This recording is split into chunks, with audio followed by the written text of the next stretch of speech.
Let's get the show on the road, and we'll have some fun here. Welcome to the Nonprofit Report, your update on nonprofit organizations, issues, and leaders. I'm your host, Mark Oppenheim, and today we're discussing early childhood development, how to support families and children through those crucial early years with special guests, Alejandra Barraza, president of the HighScope Educational Research Foundation in Ypsilanti, Michigan. Diana Rauner, president of the Early Start program in Chicago, or Start Early program in Chicago. And Drew Furedi, president and CEO of Para los Niños in Los Angeles. So Drew, I hope you'll be able to join us soon. I know you've been slightly delayed, but I'm so happy to see you both on so early in the morning. Alejandra, we're going to start with you. And I just want to remind our Zoom attendees that we'll take 3 snap polls during the show, and we'll announce results. And your questions submitted through the Q&A function at the bottom of your screen will be included in our discussion. So Alejandra, I'm just going to set you up with just the fact that the first 5 years of a child's life are so key to social, emotional, and cognitive development. So let's talk about those first 5 years and how organizations like yours support children and families in helping those children develop and in giving them a good start. Thank you so much, Mark, and for inviting us to this conversation. As you mentioned, I am the president of HighScope Educational Research Foundation. We have been in service since 1970, so last year was our 50th anniversary. And we have, through research, we've been able to develop an approach that really is focused on active learning in the classroom. And we've been able to develop not only for preschool students, but also our infant toddlers, because we know that really the benefits of early childhood start from birth and go all the way till 3rd grade. I think that's always an important piece to understand that early learning happens all the way until 3rd grade. So at HighScope, through our research that started with the HighScope Peri-Preschool study in 1962, where our founder, David Weichert, was able to identify 123 Black children from the community of Ypsilanti that were, through the school system, identified to be possibly at risk. He offered them a different setting and offered them an early childhood program throughout 5 years, and they were able to identify what are the pieces that make a high quality program. And we are very happy to share that this longitudinal study of these 123 children who are now our grandparents, we have seen the benefit of investing in early childhood. And so we continue to work with these individuals and to understand that when the community invests about $1 in early childhood, the return upon investment can be up to $7 to $13. And this is also with some of the work that Dr. James Heckman from the University of Chicago has followed this work and has received a Nobel laureate by encouraging people to invest in early childhood. I love the story. I love the fact that it started off with evidence, with the idea of figuring out what actually works and what doesn't, mm-hmm. and the impact. And before we got on to the open mic, Diana, you made a great point about finances, which Alejandra just set you up for. Could you just make that point that you made previously with us? Sure. So the research that Alejandra is describing is seminal in our field. But what's so exciting about it is that Dr. Heckman has looked at the research or the impact of the Peri-Preschool program throughout the life cycle of the attendees and found that it has an impact on their children. So what's really exciting is that the parents who attended preschool are actually different people because of that. They're different parents and their children are different children, which really suggests really the power of early learning. As we all know, brains are dynamic and they are interactive with environment. What's so exciting about investing in early learning is the opportunity to change the trajectory of children's lives and the trajectory of their children's lives and so forth and so forth. So it's one of the reasons why we at Start Early are so committed to supporting parents and children in the first 5 years of life. And we start early, actually start even before birth. We begin with prenatal programs to ensure that young moms are physically, emotionally, and practically prepared to be effective parents, strong attachment figures. We work and support parents through home visiting programs, voluntary programs that support families, whatever kind of families they are, moms, dads, grandparents, any sort, as well as creating high quality early learning programs for children out of home. At Start Early, we describe ourselves as trilingual in program, policy, and research. We run programs directly. We train and support other providers to make sure that all the settings that the children are in are high quality early learning settings. And we advocate and work with other partners to ensure that additional funding is coming to early learning. And this is a very exciting day because the president has just announced his Build Back Better reconciliation package, which we think is inching over the finish line. But what's so exciting about it is that the centerpiece of this is a huge investment in early learning, and a huge investment in preschool, in childcare, and in the child tax credits, which are a very, very important source of family support. We're going to get to you, Drew. It's so great that you're able to join us and you're on mute. But Diana, could you make one last point? You know, one of the things that we find in our society is that we devalue and have off the books the return on investment of certain types of investment, yet count other types of investment, right? So could you just very briefly, and then we'll go to Drew, just from your perspective, from your financial analytical perspective, what is the return of investment of $1 in a child today that will affect that child's life, but also the children, their children, and their children's children? What is that? Now, I'm really not, this is not a tongue-in-cheek, and I know it's a little bit of a setup. It's not tongue-in-cheek. Talk a little bit about what you had said previously about your point about return on investment here. Yes, well, Alejandra and I were talking before we started about Dr. Heckman's seminal research on the second generation of children whose parents received early education experiences, and the differences in their school experiences, their involvement in the criminal justice system, their involvement in employment and education, and their health. In all of those cases, they are doing far better than their controls. And what's really exciting about that is one can imagine that will also be the case for their children and for their children's children. And so really what we think about, and Dr. Heckman and I discussed this, when you have an investment that you make in 1965 that continues to bear returns in 2021 and has every evidence of showing returns into the future, I think that's an infinite ROI. It's a pretty big one, that's for sure. So Drew, could you just take that idea and talk about, from your perch at Para los Niños in Los Angeles, talk about how your constituents think about investing in community through children and through that sort of multi-generational impact that you have. Talk a little bit about the scope of your programs, but also your perspective in terms of making that investment as if all of your donors, all of your staff were investors in Los Angeles.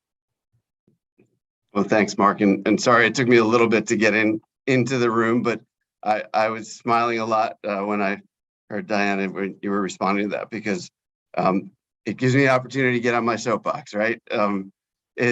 So Mark, you know this from we've talked in the past about my background prior to coming about Para los Niños, where we work with and operate early Head Start programs, charter schools, youth development programs, and everything in between, really to set people up for the opportunity to make choices and have a successful path.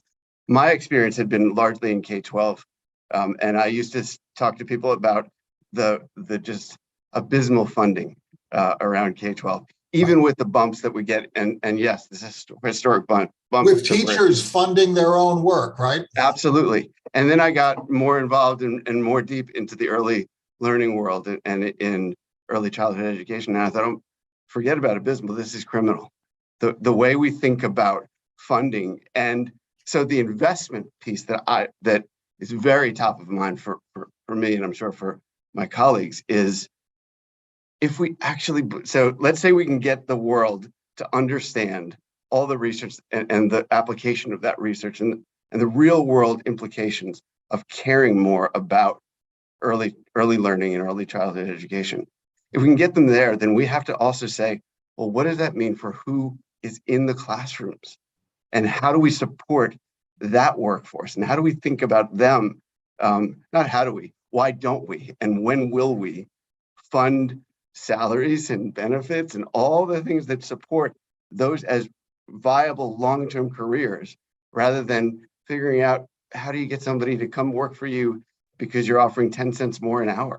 And that's why you're right, Diana, what an auspicious moment we're at now, where we're getting people to think about investment in early learning, but also giving practitioners and operators the opportunity to actually get people up to a not just living wage, but a wage and something where they can look at it as a long-term career, build a career, and really, I think, cement the job choice and career choice of early childhood educator. You know, Drew, you're making a really important point. I'm sorry for cutting you off, but I wanted to highlight this and have you speak on it further. You're basically saying is that the expertise required to be a really great teacher, to be a really great developer of children and families and so on, we're undervaluing that expertise.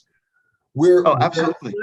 We're undercompensating. We're making it irrational for somebody to make that a career choice because of that fact, right?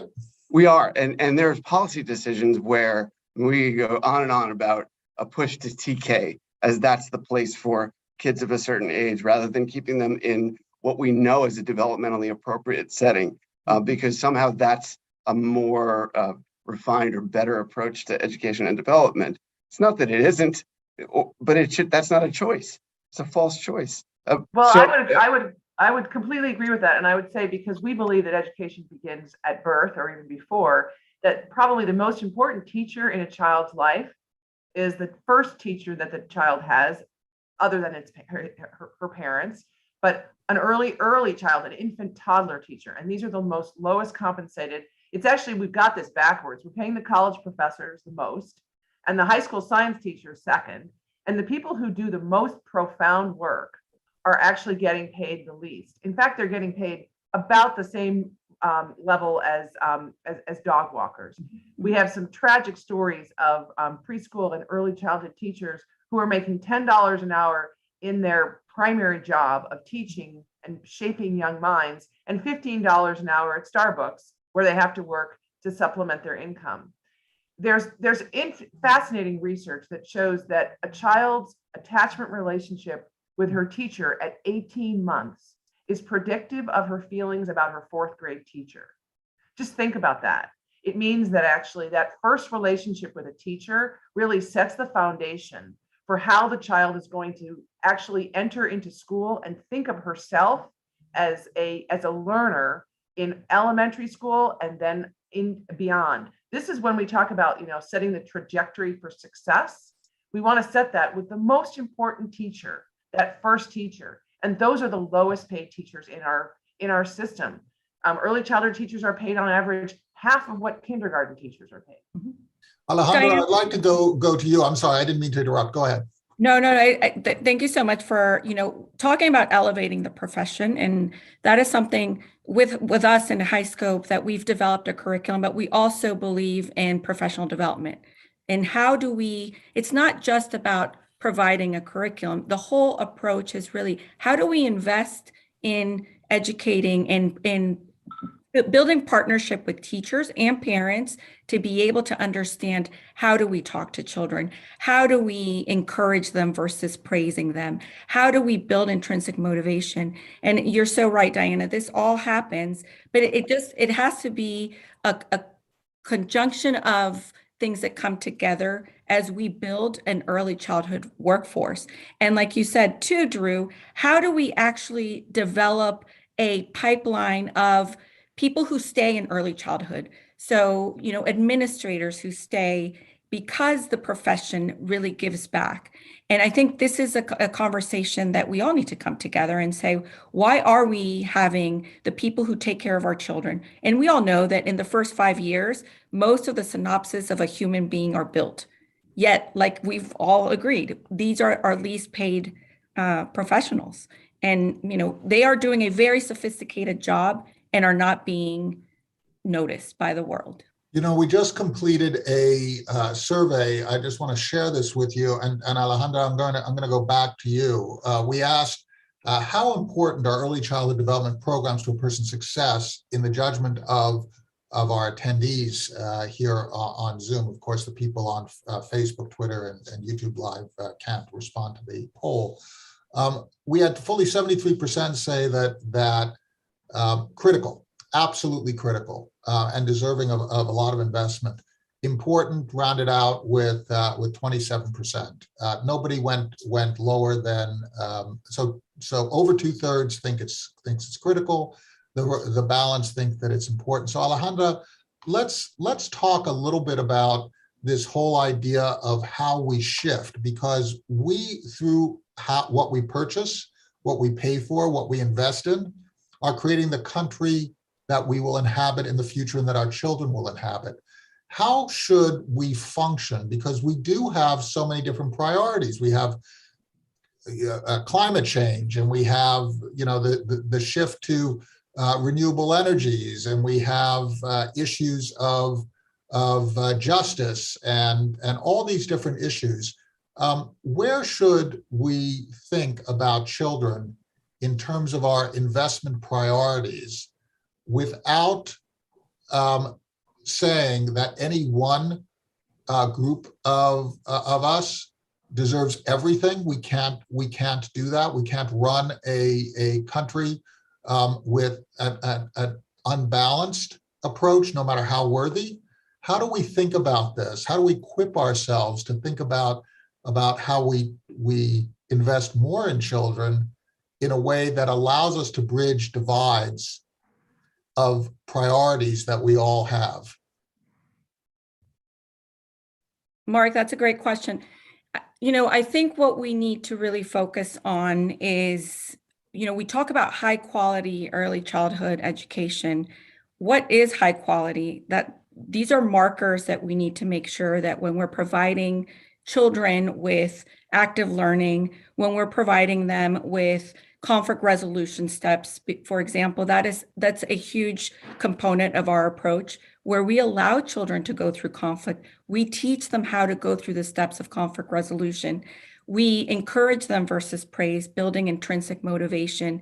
We do the plan, do, review. Everything that they do is with a plan, do, review, even as they're infant and toddlers. So what does that mean? We're building executive functions for the child that they're going to be using as adults. And that's really what we need to really think about. What are we providing children? And the beauty, I've always said, the beauty of HighScope is that our approach can be used and it's been used in underserved areas, in affluent schools, in religious schools, non-religious schools, because it's an approach of seeing the strengths of the child versus trying to think that we're fixing something, because we're not. We're understanding that the child is bringing strengths, the families are bringing strength. So how do we build the high quality programs where we are really building strong children that will be, very giving back as adults, which is really, at the end of the day, that's the goal for everyone. How are we building strong adults? So your point is that we can focus on commonalities, first of all. We don't have to necessarily make this into a a philosophical issue. If we can think about common skills that we all agree that children need to have as adults, we can focus there, and we can focus our attention and investments in those ways, and basically deploy as much of this to all children, particularly children in need. Diana, you look like you were about to jump in. Well, I did want to jump in because I think one of the most important things we have to recognize is that every family and all children need some foundational supports. Families never have raised children by themselves. And all of us, even the most resourced families, have relied on friends and supports and family to help us. Not every family has, not every mother, not every parent has those supports. And it is just penny wise and pound foolish for us to punish children because their parents don't have the resources and the supports to allow them to grow up to be productive, contributing citizens and participants in our society. It is, it really does benefit all of us. And so what I think, while I think a universal approach is really a wonderful way for us to think about this, I think we also have to be honest about what all children need. All children need safe and supportive homes. They need responsive, stimulating environments. And in our full employment society, that means that we need to find a way for all children to be cared for in settings that are educational settings, regardless of where they are, whether they're in church basements, in people's homes, whether they're in schools or community centers.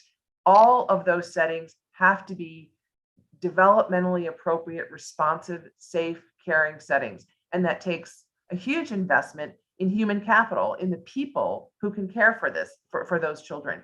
The good news in our society is this is one of the few things that cannot be and will not be automated.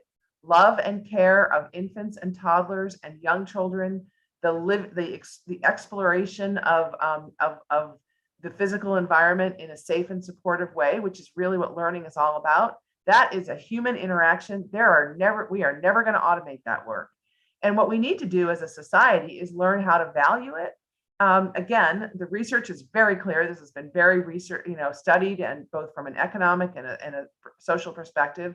It's a huge lift, and I think the huge lift is around building and training the workforce. It's a policy as well as a program effort. It's why it starts early. We both run programs directly, train other people, and we advocate locally at the state level and in Washington, D.C. for the funds to do this work well and to do it at scale, which is what we need. We need population level impact.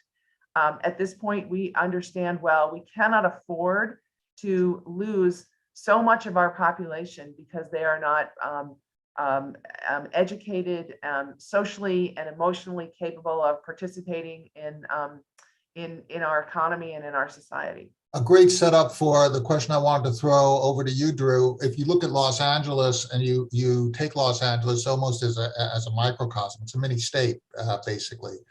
Talk about Diana's point about where the need is, because where the need isn't, we don't necessarily need to invest further, right? We need to invest where kids are being left behind. Could you just, if you think about your constituents and the children who really do require further investment, what does that look like geographically around Los Angeles, rural versus more urban areas, suburban areas, questions of distribution along racial and income lines? Where are children being left behind in Los Angeles and by extension in this country? Well, that's a huge question right there. But yeah. I'm going to start by kind of building on what Diana and Alejandra said, and say that at Para los Niños, I think your question about where, so how do you tackle this big of an issue? I wanted to offer one way that we're working on this in partnership with communities. And I think all of it sort of boils down to understanding a child in the context of their family and that family in the context of community. And we have one of our programs, it's called Best Start program, where our funder, the North Star in the funding, is kindergarten readiness. But the way that we approach that is by partnering with local communities so that parents and families and community residents are setting agendas for what's important for their community. With, Very again, important, that North right? Star. It starts with ownership, right? Ownership Absolutely. within the And community. so the North Star is kindergarten readiness, but that doesn't mean everything on the agenda is about kindergarten. That means that might mean access to the metro line. That might be community violence prevention. That might be opportunities and availability of fresh produce. And those things add to the sort of fabric of a community. And then if those things are in place, or we're working towards that, then you really do have an area and a community that can be united around the things that Alejandra and Diana, That's so opportunities important. for youth. You're making connections between nourishment, right? Food deserts, right? And early childhood development. You're making a connection between art and joy and music and early childhood development. You're making a connection between gun violence and early childhood development. You're basically talking about the development of community, and by extension, the development of communities in America, and then connecting the dots. Yeah, and to your question, your setup to me earlier was about, so where are the gaps, right? So at Para los Niños, like many other providers, so we are working with nearly 100% of our families in our early childhood education, throughout all of our program. Nearly 100% of them live in circumstances of poverty, and we see the impact of that, right? But we also don't look at the fact that somebody might live in a certain zip code or speak a certain language at home, or have somewhere on the sort of in terms of their status immigration wise, that those are assets, and you build on that, and you bring that forward, and you include that into the work that you're doing, and you really empower and share power, right? It's power building, it's systems change. It's not about we have some answer and we're giving it. It's more about we're partnering shoulder to shoulder with our families, the children and the rest of the family, to really create those opportunities. You know, we asked a question in a previous poll about whether we are responsible beyond our own family for other children. And we had near unanimity, in part because of this select audience, that yes, we are responsible. My question to you, Alejandra, is that we've seemed to, over the last 20, 30, 40 years, forgotten that we're a social compact. And this idea of us being responsible for people who are not our immediate family, that seems to have gone by the wayside. Are we basically weakening the nation, and this being an object lesson, by how we think? And really, we should try to invest in others who are not us, particularly if we have the means. Should we be investing in people who don't have the means, in children in particular who don't have the means, in a selfish sense that we want to have society be stronger? And these children who don't have the means are really key to strengthening the country itself. Right, because, once again, what the monumental HighScope preschool study has told us this, right? When we invested in children who the school system saw as potentially at risk, and when there was investment in them, we've seen the return upon investment. This is a communal. What do we want at the end? What, the COVID has really taught us is, at the end, we want problem solvers. We need people also who can solve conflict.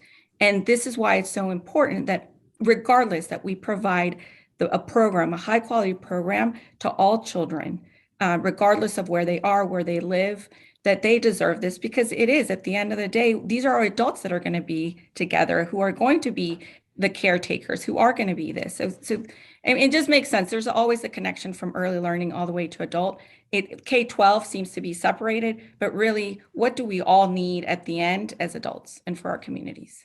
So we just completed another poll, and I'm going to go back over to you, Diana, because you make the point so well. We asked, for every dollar invested in quality early childhood programs, what kind of return on investment do we have? And about 60% of the people said 6-fold to 15-fold.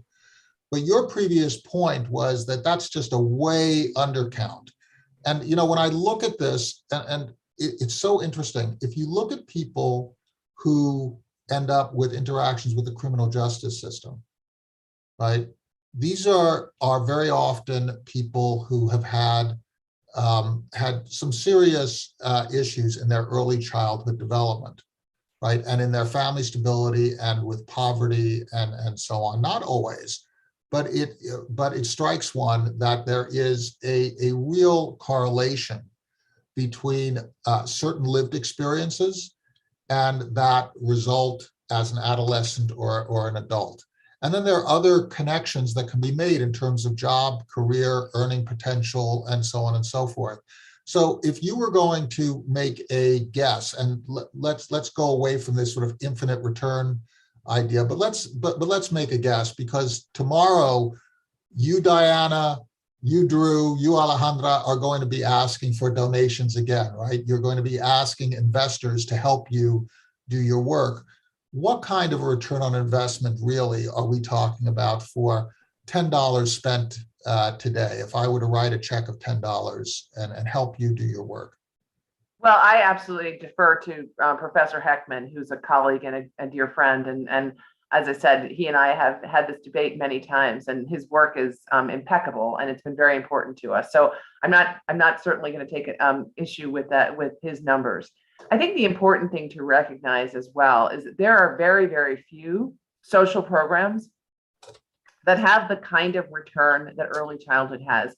And I think the most important message of all of that work is that the brain is plastic and dynamic, that skill begets skill, and that actually investing at the beginning of life, as opposed to trying to remediate problems later, is not only the most cost-effective, but it's frankly the most humane and the most efficient way for us to have a just society. And all of this is truly about ensuring that every child has the opportunity to reach her potential. It is about ensuring that every individual can be whatever that individual can be in life, and that we as a society can support people and can benefit from all of the human potential. And that's just essential to the future of our country. If we look at other countries, both developing and developed countries, they provide far more support for children and families in the very first years of life, far more support. There's been a lot written about paid leave, which unfortunately isn't in this package at this point, and how the United States is one of the only developed countries that doesn't provide paid leave. We're one of the few developed countries that doesn't provide universal, free early care and education. This is, this is just penny wise and pound foolish. There's no I have to endorse that, having lived in a number of different countries in Europe and other places.